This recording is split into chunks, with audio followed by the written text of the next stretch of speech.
गौरी पुत्र के संकेत से नारद शुक्राचार्य को भ्रमित करने में सफल होते हैं। उत्तेजित सिंधु को श्री हरि विष्णु युद्ध द्वारा शांत करते हैं। उधर स्वर्ग सिंहासन पाने के लिए इंद्र श्री महागणेश की आराधना कर रहे हैं। ओम विश्ववरदाय नमः। ओम महाबलेश्वराय नमः। ओम महागणेशाय नमः। ओम परम देवाय नमः। ओम विश्ववरदाय नमः। ओम महाबलेश्वराय नमः। ओम महागणेशाय नमः। ओम विश्ववरदाय नमः। ओम परम देवाय नमः। ओम विश्ववरदाय नमः।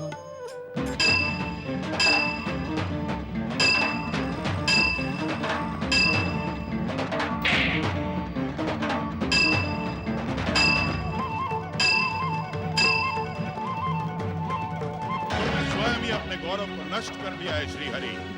अब भी समय है, अमर वरदानी सिंधु के मार्ग से लौट जाओ। नारायण नारायण दैत्य गुरु, श्री हरि ने सिंधु का मार्ग रोककर उसे सत्य का मार्ग दिखलाया है। यदि ये अपनी आयु लंबी चाहता है तो इससे कहें कि श्री हरि की शरण में जाए और उनसे सत्य की शिक्षा ले। दैत्य शत्रु नारद, देख, आज अमर वरदानी सिंधु ने अपनी दैत्य शक्ति से तेरा षड्यंत्र असफल कर दिया है। अब संपूर्ण संसार में दैत्य जाति का साम्राज्य होगा। नारायण नारायण, आपको स्वप्न देखने का रोग कब से लग गया दैत्य गुरु? मुझसे प्रयास करने की भूल ना करो नारद। इस युद्ध को और इसके परिणाम को देखो। आज सिंधु की विजय संसार में दैत्य जाति का ध्वज फहरा देगी।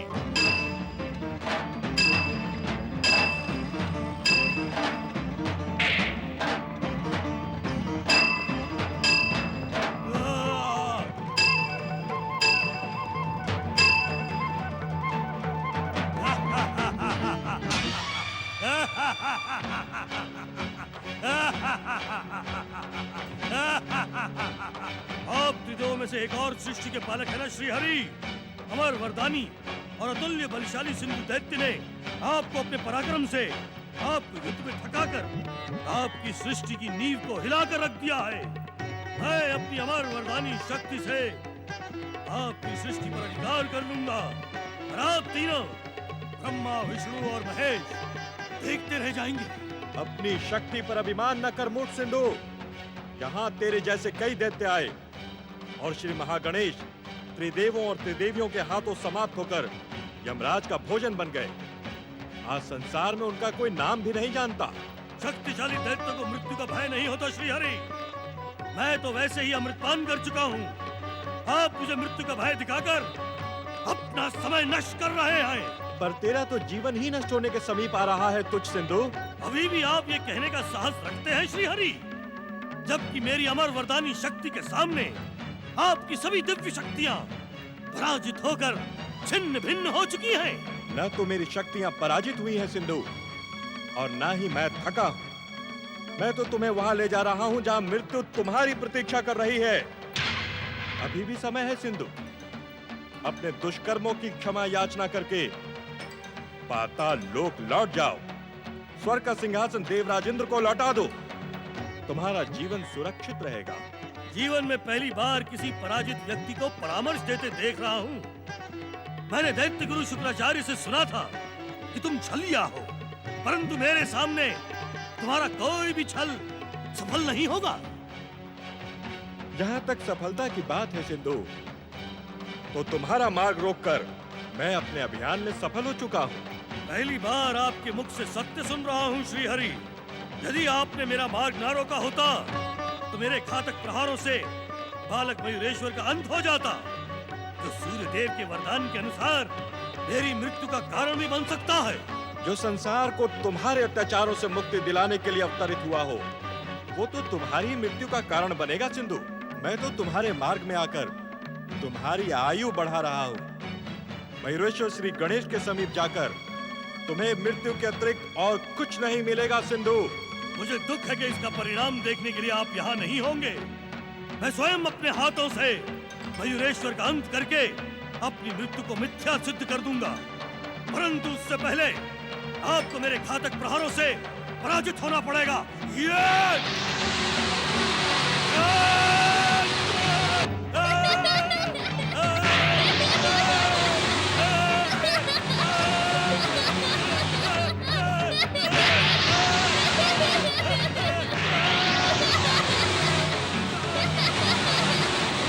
अभी तेरा अंत दूर है सिंधु, क्योंकि तेरे पापों का घड़ा अभी धरा नहीं है।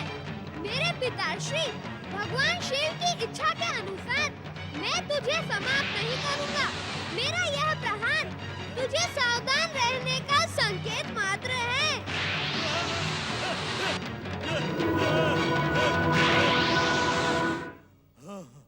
भविष्य में इस बात का ध्यान रखना सिंधु, और कैलाश की ओर देखने का दुस्साहस कभी न करना। इस प्रहार का दंड मैं तुम्हें समय आने पर अवश्य दूंगा मयूरेश्वर, परंतु उससे पहले जगत पालक श्री हरि को अपने घातक प्रहारों से दंडित अवश्य करूंगा।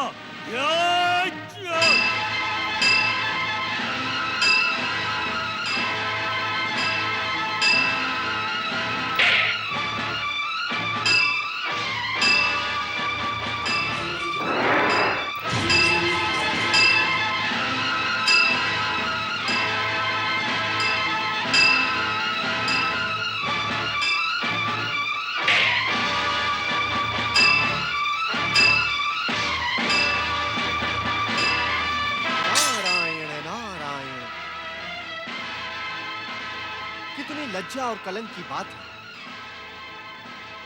इस युद्ध को देखकर आप पराक्रमी देवताओं को तनिक भी लज्जा का अनुभव नहीं हो रहा है। हम कुछ समझे नहीं देव ऋषि। क्या आप लोग इस बात को नहीं जानते कि भगवान श्री हरि विष्णु इस अमर वरदानी सिंधु से युद्ध क्यों कर रहे हैं? नहीं देवर्षि, हम श्रीहरि व सिंधु के युद्ध का कारण नहीं जानते। हम तो इतना ही जानते हैं देव ऋषि कि दुष्ट सिंधु को कैलाश पर आक्रमण से रोकने के लिए ही श्री हरि विष्णु ने पूजनीय देवता होकर भी आप सभी की बुद्धि भ्रमित हो गई है।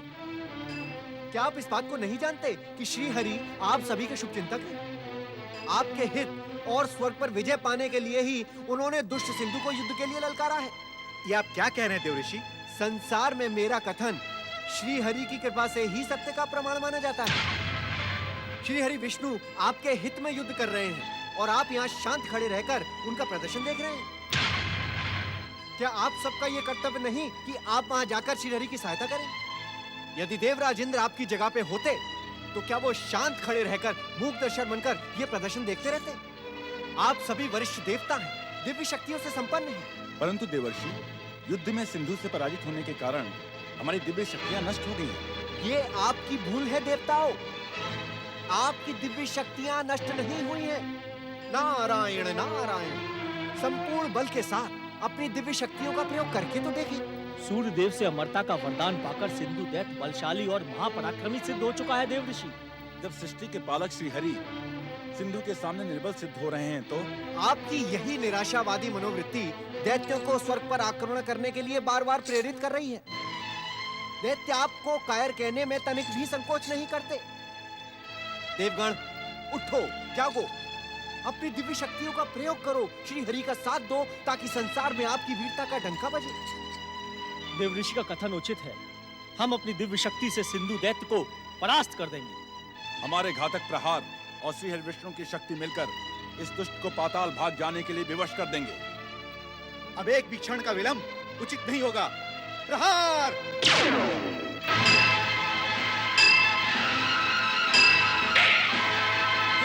अमर वरदानी सिंधु, दुष्ट देवताओं को उनकी दुष्टता का दंड दो और दैत्य सेना को प्रकट करो।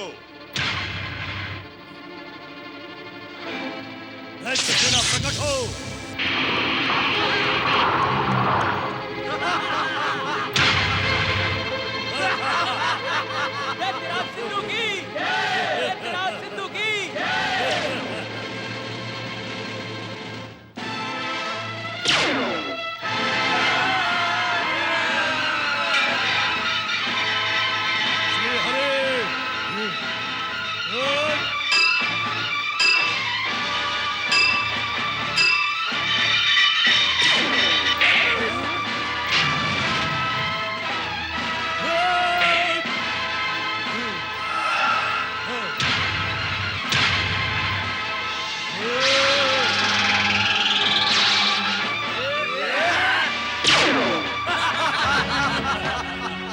अमर वरदानी सिंधु, तुम्हारे अमरास्त्र के प्रयोग से इन कायर देवताओं की शक्तियां नष्ट हो गई हैं। अब ना तो ये अदृश्य हो सकते हैं, ना ही अपनी दिव्य शक्तियों का प्रयोग कर सकते हैं। वीरों, इन दुष्ट और कायर देवताओं को अपना बंदी बना लो। इनका इतना अधिक अपमान करो कि ये भूल जाएं कि वे ये संसार में पूजनीय देवता हैं। दैत्यवीरों, मेरी आज्ञा से पृथ्वीलोक पर आक्रमण करके उसे अपने अधिकार में कर लो। श्री हरि विष्णु के लिए तो मेरी वरदानी शक्तियां ही पर्याप्त हैं।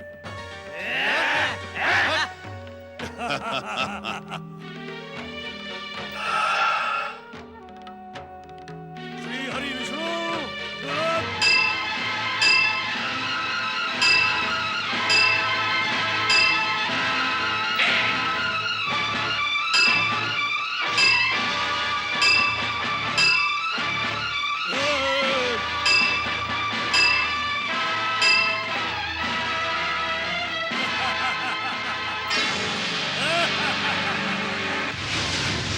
परमदेव श्री महागणेश के पूर्ण अवतार गौरीपुत्र श्री गणेश, कृपया दर्शन दें। मुझे दर्शन दे, दर्शन दे महागणेश। प्रणाम माता लक्ष्मी, कहें क्या आज्ञा है? मंगल मूर्ति, देवताओं के हित के लिए भगवान श्री हरि विष्णु सिंधु दैत्य के साथ संघर्ष कर रहे हैं। मैंने अभी अभी दिव्य दृष्टि से उन्हें युद्ध में थकते देखा है। उनकी सहायता करें श्री गणेश, उनकी सहायता करें। सर्वशक्तिमान और त्रिदेवों में प्रमुख वैकुंठनाथ श्री हरि विष्णु जी की शक्ति पर संदेह न करें माता। यह तो उनकी युद्ध लीला है, इसमें उनको तनिक भी कष्ट नहीं पहुँचेगा। परंतु मंगल मूर्ति, आप देखती रहे माता, सिंधु दैत्य स्वयं ही उनके प्रति आदर और सम्मान प्रकट करेगा। आप चिंतित न हो। प्रणाम माता।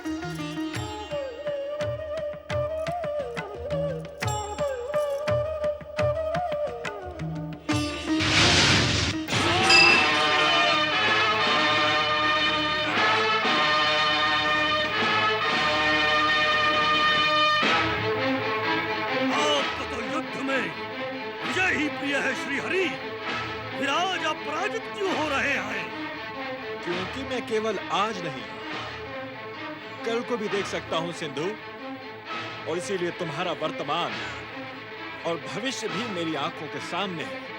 आप मेरा कितना भी भविष्य देख रहे श्री हरि, परंतु आज मेरे हाथों से आप पराजित होने से नहीं बच सकते हैं। जय और पराजय तो जीवन के दो पहलू हैं सिंधु। जब दो योद्धा युद्ध करते हैं तो एक विजयी और दूसरा पराजित होता ही है। आश्चर्य है, अपनी पराजय को देखकर भी आप प्रसन्न हो रहे हैं। सत्य तो ये है कि हम तुम पर, तुम्हारी वीरता पर और चमत्कारी शक्ति पर प्रसन्न हो रहे हैं। तुम तो नहीं जानते सिंधु, परंतु तुम्हारे गुरु शुक्राचार्य जानते हैं। हम जिस पर प्रसन्न होते हैं उसे वरदान अवश्य देते हैं। एक वरदानी को वरदान? हाँ महापराक्रमी सिंधु, हमसे वरदान मांग लो। आज हम तुम्हारे पराक्रम पर प्रसन्न होकर तुम्हें मुंह मांगा वर देंगे। युद्ध भूमि में अपने शत्रु की प्रशंसा करने वाला आज पहला योद्धा देखा है मैंने। कहें श्री हरि, मैं आपसे जो वरदान मांगूंगा वो आप मुझे देंगे? अवश्य सिंधु, अवश्य। इस संसार में मेरा वचन कभी मिथ्या नहीं होता। तुम अपना वरदान मांगो। मैं आपसे जो वरदान मांगूंगा उसकी आप इस समय कल्पना भी नहीं कर सकते श्री हरि। मैं भी तो यही चाहता हूँ सिंधु, कि तुम मुझसे कोई ऐसा वर मांगो जैसा आज तक किसी ने ना मांगा हो, और तुम्हारा वरदान तुम्हारे महापराक्रम के समान ही सदा सदा के लिए अमर हो। श्री हरि, मेरे भय से देवताओं का राजा इंद्र कहीं जाकर छिप गया है, और देवता मेरे अमराज से पराजित होकर मेरे बंदी हो चुके हैं। अब मैं आपको सावधान सिंधु, वरदान के नाम पर देवताओं के शुभ चिंतक और दैत्यों के शत्रु श्री हरि विष्णु तुम्हें छलना चाहते हैं। उनकी बातों में ना आना। कहलाने को तो आप दैत्य गुरु हैं, परंतु आपके भीतर तो इतनी भी समझ नहीं कि जब दो महायोद्धा बात कर रहे हों तो बीच में नहीं बोलना चाहिए। मैंने आपसे परामर्श नहीं मांगा है शुक्राचार्य। मूर्खता न कर सिंधु, तू विष्णु के छल को नहीं जानता। इन्होंने हमसे वरदान मांगने के लिए कहा और हमने इन्हें वरदान मांगने की स्वीकृति दे दी। अब ना ये पीछे हट सकते हैं और ना हम शुक्राचार्य। अब तो वरदान मांगना ही होगा, परंतु मैं आपको एक अवसर अवश्य देता हूं श्रीहरि। यदि आप चाहें तो अब भी अपना वरदान लौटा सकते हैं। मेरी कमान से निकला तीर और मेरे मुख से निकला वाक्य कभी लौटता नहीं सिंधु। तुम निसंकोच होकर अपना वरदान मांगो। तो सुनिए श्री हरि विष्णु, मैं आपको अपना अतिथि बनाना चाहता हूँ। अतिथि? अतिथि? नारायण नारायण, ये कैसा वरदान मांगा है सिंधु? मुझे तो इसके पीछे कोई षड्यंत्र दिखाई पड़ता है। अमर वरदानी दैत्यराज सिंधु की क्या समाचार लाए हो दैत्य सेनापति? आपकी आज्ञा के अनुसार हमने पृथ्वी पर अधिकार कर लिया है। दैत्य सेना पृथ्वी पर आपकी प्रतीक्षा कर रही है। सुना श्री हरि, अब सिंधु विश्व सम्राट हो गया है। आपने मेरे आतिथ्य को स्वीकार नहीं किया श्री हरि। आपने मुझे अपना वरदान नहीं दिया। क्या आप अपने वचन से पीछे हट रहे हैं श्री हरि? नहीं सिंधु, तुम्हारा आतिथ्य ग्रहण करके मुझे प्रसन्नता होगी। तो चलिए मेरे साथ पृथ्वीलोक चलिए श्री हरि। मेरी उत्साहित दैत्य सेना आपका अभूतपूर्व स्वागत करेगी। ठीक है, तो चलिए विश्व सम्राट सिंधु। अतिथिराज श्री हरि विष्णु और विश्व सम्राट महाबली दैत्यराज सिंधु की जय। अतिथिराज श्री हरि विष्णु और विश्व सम्राट दैत्यराज सिंधु की जय। अतिथिराज श्री हरि विष्णु और विश्व सम्राट दैत्यराज सिंधु की जय।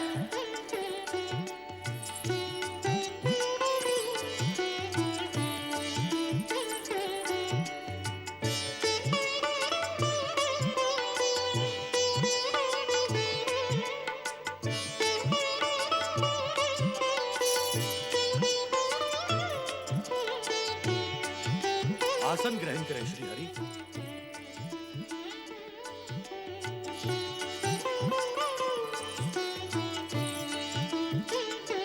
प्रिय वरुणाक्षी, देवताओं के शुभ चिंतक होते हुए भी श्री हरि विष्णु हमारी शत्रु नहीं है। परंतु इन्हें आपके साथ यहाँ देखकर मैं चकित हूँ। इन्होंने हमसे वरदान मांगने के लिए कहा और हमने इनसे अतिथि बनने का वरदान पाया। अब इनकी सुख सुविधा का ध्यान रखना हमारा कर्तव्य है। आप निश्चिंत रहें स्वामी, मैं इनका ऐसा स्वागत सत्कार करूंगी कि ये देवी लक्ष्मी और बैकुंठ लोक को भी भूल जाएंगे। देवताओं के शुभ चिंतक श्री हरि को अपने मध्य देखकर दैत्य सैनिक उत्साहित और प्रसन्न है। कहें श्री हरि, आप मेरे आतिथ्य से प्रसन्न तो है ना? तुम्हारे आतिथ्य से मैं प्रसन्न ही नहीं, भाव विभोर हूँ सिंधु। परंतु कहते कहते आप रुक क्यों गए श्री हरि? मैं तुम्हारे न्याय से प्रसन्न नहीं हूँ। मैं कुछ समझा नहीं श्री हरि, आप अपनी बात को स्पष्ट करें। मेरी स्पष्ट बात सुनकर तुम्हें आघात पहुंचेगा सिंधु। आप मेरे अतिथि हैं और अतिथि सत्कार की मर्यादा को मैं भली भांति जानता हूँ। आपके कथन से मुझे प्रसन्नता होगी। अतिथि मर्यादा का पालन करते समय क्या तुम मेरी बात मानोगे? अवश्य अतिथिराज श्री हरि, आपकी बात मेरे लिए आज्ञा के समान है। आप कहें तो। तुमने अपनी जन्म देने वाली माता के साथ न्याय नहीं किया। उसने तुम्हारा त्याग अवश्य किया था सिंधु, परंतु उस समय तुम सिंधु नहीं, अग्नि के ज्वालाओं के पिंड मात्र थे। ऐसे में माता उग्रा तो क्या कोई भी नारी तुम्हारा त्याग कर देती। ये आप क्या कह रहे हैं श्री हरि? मेरे कथन पर संदेह न करो सिंधु। तुम्हारी माता उग्रा ने सूर्य देव की बड़ी कठोर तपस्या की, परंतु जब उस तपस्या का कोई परिणाम न निकला तो अपने उग्र स्वभाव के कारण वो सूर्य देव को ही अपमानित करने लगी। सूर्यदेव, मैंने आपसे पुत्र मांगा था, परंतु ये अग्नि का गोला देकर आपने मेरे साथ भयानक छल किया है। इसे मैं अपने साथ नहीं रख सकती। इसे अपने साथ रखने का अर्थ है अपना अपमान, और मेरा जन्म अपमान और निरादर सहने के लिए नहीं हुआ है। सूर्यदेव, मैं आपको कलंकित करने के लिए आपकी तपस्या के प्रतिफल रूपी इस विष का अभी त्याग कर दूंगी। जिस स्थिति में तुम्हारी माता ने अग्नि के उस गोले को प्राप्त किया, उसका तो त्याग कर देना ही उचित था। परंतु जब तुम्हारी माता को समुद्र के जल से स्पर्श होकर तुम्हारे आकार प्राप्त करने की सूचना मिली, तो वो तुम्हें हृदय से लगाने के लिए तड़प उठी। फिर क्या हुआ श्रीहरि?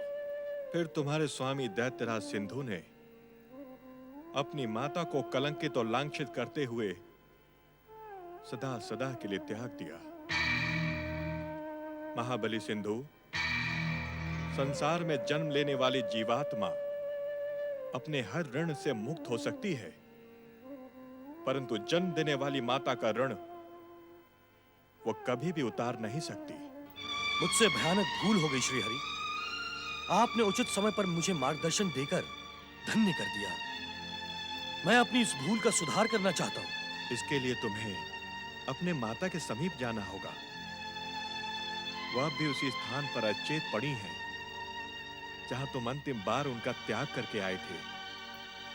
प्रिय वरुणाक्षी, मैं अपनी भूल का सुधार करने के लिए अपनी माता के समीप जा रहा हूं। तुम अपने वचन का स्मरण रखना।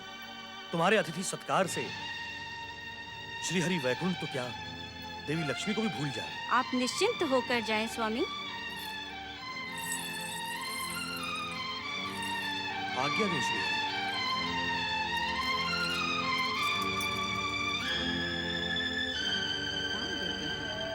नारायण नारायण नारायण, श्रीमन नारायण नारायण नारायण नारायण। अरे माता लक्ष्मी, किंतु ये शेष सैया को छोड़कर इस समय आकाश मार्ग पर क्यों जा रही हैं? नारायण नारायण। नारद, इस रहस्य का तो पता लगाना ही होगा। प्रणाम माता लक्ष्मी। जब मुझे आपकी दिव्य ज्योति के साक्षात दर्शन हो ही गए हैं, तो कृपा कर अपने दर्शन देकर मुझे धन्य करें माता।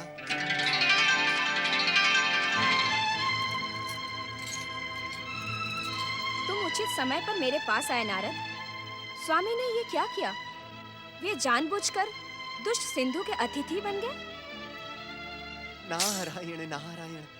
माता, प्रभु की लीला प्रभु ही जाने। ये लीला नहीं है नारद। दुष्ट सिंधु ने अतिथि बनने का वरदान मांगकर श्री हरि को भी अन्य देवताओं के समान बंदी बना लिया है। मेरी समझ में ये नहीं आया माता कि श्री हरि को सिंधु को इस प्रकार वरदान देने की क्या आवश्यकता थी। मुझे तो ऐसा प्रतीत होता है कि आज सिंधु द्वारा श्री हरि ही छल लिए गए। नारायण नारायण। गौरीपुत्र श्री गणेश ने प्रकट होकर मुझसे कहा था कि सिंधु से युद्ध में पराजित होना प्रभु की एक लीला है। माता, क्या गौरीपुत्र ने आपको श्री हरि के इस प्रकार बंदी बने रहने का संकेत भी दिया था? नहीं देवर्षि, गौरीपुत्र ने प्रभु की इस विचित्र लीला का तनिक भी संकेत नहीं दिया। नारायण नारायण। ऐसी स्थिति में आप क्या करेंगी माता? मैं स्वामी को अधिक समय तक दुष्ट सिंधु के यहाँ अतिथि नहीं रहने दूंगी। नारायण नारायण। अभी तक तो इस लीला में श्री हरि ही सक्रिय थे, अब माता लक्ष्मी भी। ओम महागणेशाय नमः।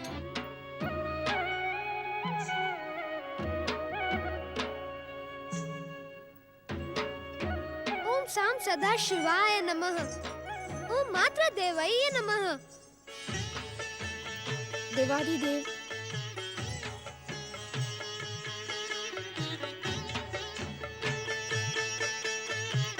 प्रणाम शिव शंकर।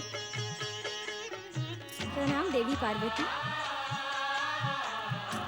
तुम कैसे हो प्रिय मयूरेश्वर? प्रणाम माता लक्ष्मी।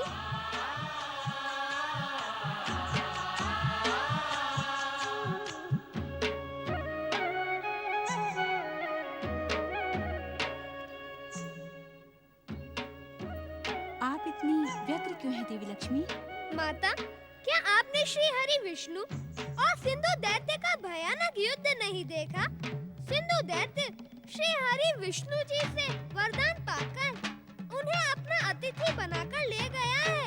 इसीलिए माता लक्ष्मी का चिंतित होना स्वाभाविक है। प्रिय मयूरेश्वर, तुम श्री महागणेश के अवतार हो।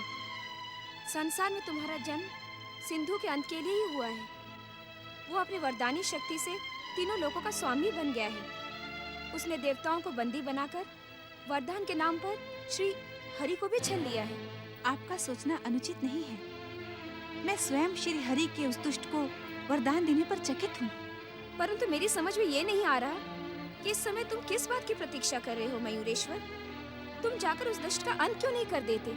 मयूरेश्वर, देवी लक्ष्मी के प्रश्न का उत्तर तुम्हें ही देना है।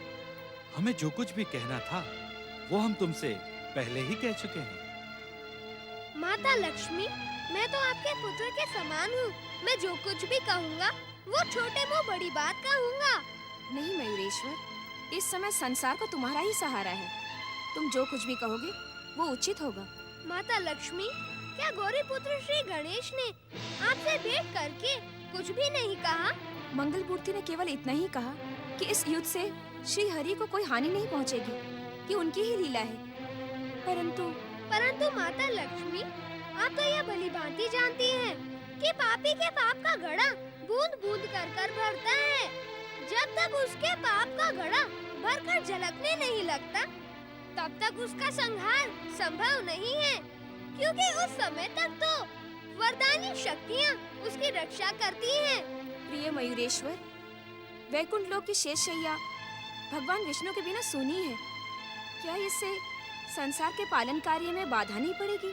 देवी लक्ष्मी, आपसे ये रहस्य छुपा नहीं है। संसार के पालन का हर कार्य परम देव श्री महागणेश के अदृश्य संकेत और श्री हरि विष्णु की इच्छा से संपन्न होता है। आप निश्चिंत होकर वैकुंठ लोक पधारें। उचित समय पर श्री हरि विष्णु आपके समीप आएंगे। मैं आपको वचन देता हूँ माता लक्ष्मी कि अब मैं दुष्ट सिंधु के संहार में अधिक विलंब नहीं करूँगा। तुम्हारा कल्याण हो पुत्र। तुम यशस्वी बनो।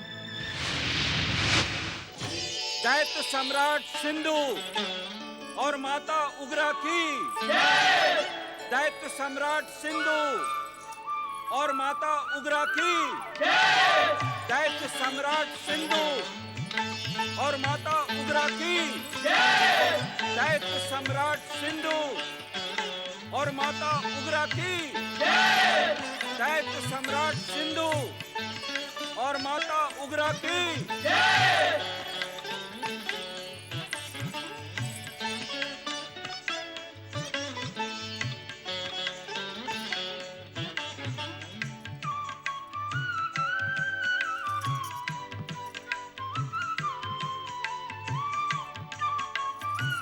प्रणाम माताश्री। सौभाग्यवती भव। माताश्री, आपने यहाँ पधारकर हमारा जीवन सफल कर दिया। पुत्र वधू वरणाक्षी, मैंने तो जीवन भर अपना ये काला मुख किसी को न दिखाने का दृढ़ निश्चय कर लिया था, परंतु सिद्धू के आग्रह को मैं टाल न सकी। संभवतः विधाता की यही इच्छा होगी। माता, आप दूर की यात्रा करके आई हैं। तनिक विश्राम कर ले, फिर बातें होंगी। नहीं पुत्र, विश्राम से पहले मैं तुम्हारे उस अतिथि के दर्शन करना चाहती हूँ जिसने तुम्हें मेरे पास आने की प्रेरणा दी। क्षमा चाहती हूँ माताश्री, परंतु हमारे महान अतिथि श्री हरि विष्णु इस समय अपने ध्यान में लीन हैं। हाँ?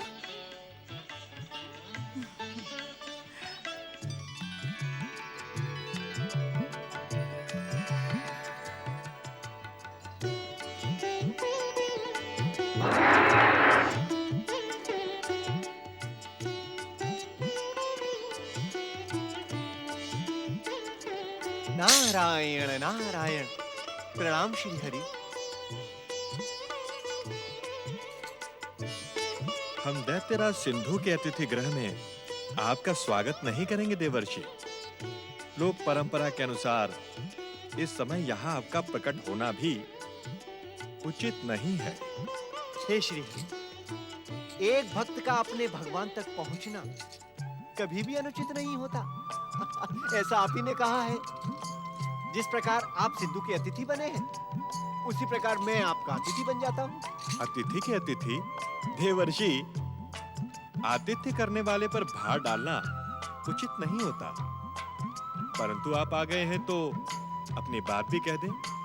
श्री हरि, इस समय तो मैं आपके समीप माता लक्ष्मी का निवेदन लेकर आया हूँ।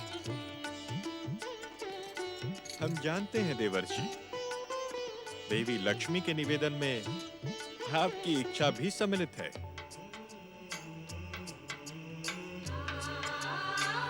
नारायण नारायण। हे श्री हरि, यदि अब आप चाहें तो यहाँ से अदृश्य होकर वैकुंठ लोक में पधार सकते हैं। आपने सिंधु का आतिथ्य स्वीकार किया, उसके महल में पधारे। अब आपका वरदान पूर्ण हुआ। अब आप अनिश्चित काल तक यहाँ रहकर सिंधु के संहार में विलंब करवा रहे श्री हरि। सैनिकों, महाराज, इस दुष्ट नारद को बंदी बना लो। नारायण नारायण। श्री हरि, आप देख रहे हैं, आप ही के सामने आपके भक्त की ये कैसी दुर्दशा कर रहे हैं दुष्ट राक्षस। नारायण नारायण। वो रहा, चलो।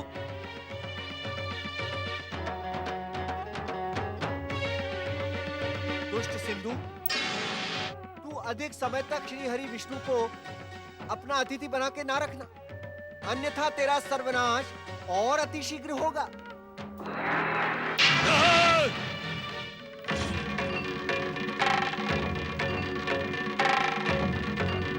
देवराज इंद्र का सोचना उचित ही था। हमारी इस दुर्दशा पर किसी भी शुभ शक्ति को दया तक नहीं आती। न जाने कब तक हमें इस दुष्ट सिंधु के बंदीगृह में रहना पड़ेगा। दुर्भाग्य तो यह है पवन देव कि सिंधु के अमरास्त्र के कारण हमारी दिव्य शक्तियों ने हमारा साथ छोड़ दिया है। अब तो हम साधारण मानवों से भी निम्न स्तर पर जा पहुंचे हैं। जब जगत पालक भगवान विष्णु स्वयं ही अतिथि बनने के नाम पर उस दुष्ट सिंधु के बंधक बन सकते हैं, तो हम कौन होते हैं? अमर वरदानी सिंधु अब कभी भी पराजित अथवा मृत्यु को प्राप्त नहीं होगा और हमें इसी प्रकार बंदी बनकर रहना पड़ेगा। नारायण नारायण। प्रणाम देवर्षि। आपका कल्याण हो। आप स्वर्ग के सम्मानित देवता थे और रहेंगे। सिंधु के अमरास्त्र से आपकी वरदानी शक्तियां कुछ समय के लिए निष्क्रिय अवश्य हो गई हैं, लेकिन सदैव समाप्त नहीं हुई हैं। विधाता के विधान को सिंधु किसी भी वरदानी शक्ति से बदल नहीं सकता। आप इस बात का स्मरण रखें। किंतु देवर्षि, आप यहाँ? मुझे जैसे ही आप सभी की चिंता का ज्ञान हुआ, मैं उसका अंत करने यहाँ चला आया। परंतु देवर्षि, उस दुष्ट ने तो श्री हरि विष्णु को भी। जगत पालक श्री हरि विष्णु और आप देवतागण भी अधिक समय तक सिंधु के बंदी नहीं रह पाएंगे, किंतु सिंधु का अंत करने के लिए आप सभी को भी प्रयास करना होगा। देव ऋषि, दिव्य शक्तियां नष्ट हो जाने के कारण हम कोई भी प्रयास करने के योग्य नहीं है। इस दुष्ट के बंदीगृह में रहकर हम कर भी क्या सकते हैं देवर्षि? हम कुछ भी नहीं कर सकते देवर्षि, क्योंकि कुछ करने के लिए ना तो कोई हमारे पास शक्ति है और न युक्ति। आप कुछ भी करने की अपेक्षा हमसे ना करें। नारायण नारायण। इतना अधिक निराश ना हो देवगण। जब करने को कुछ भी शेष न रह जाए, तब एक ही कार्य किया जा सकता है। मेरे कथन पर आप संदेह ना करें देवगण। सिंधु के बंदी रहकर भी आप श्री महागणेश की आराधना कर सकते हैं। हाँ देव ऋषि, ये दुष्ट हमें आराधना करने से तो नहीं रोक सकता। नारायण नारायण। इसीलिए देवगण, आप अभी से संकष्ट चतुर्थी का व्रत करते हुए श्री महागणेश की आराधना प्रारंभ करें। जैसे ही आपकी पुकार मयूरेश्वर श्री गणेश एवं गौरीपुत्र श्री गणेश तक पहुंचेगी, आपके कष्टों का अंत हो जाएगा। नारायण नारायण।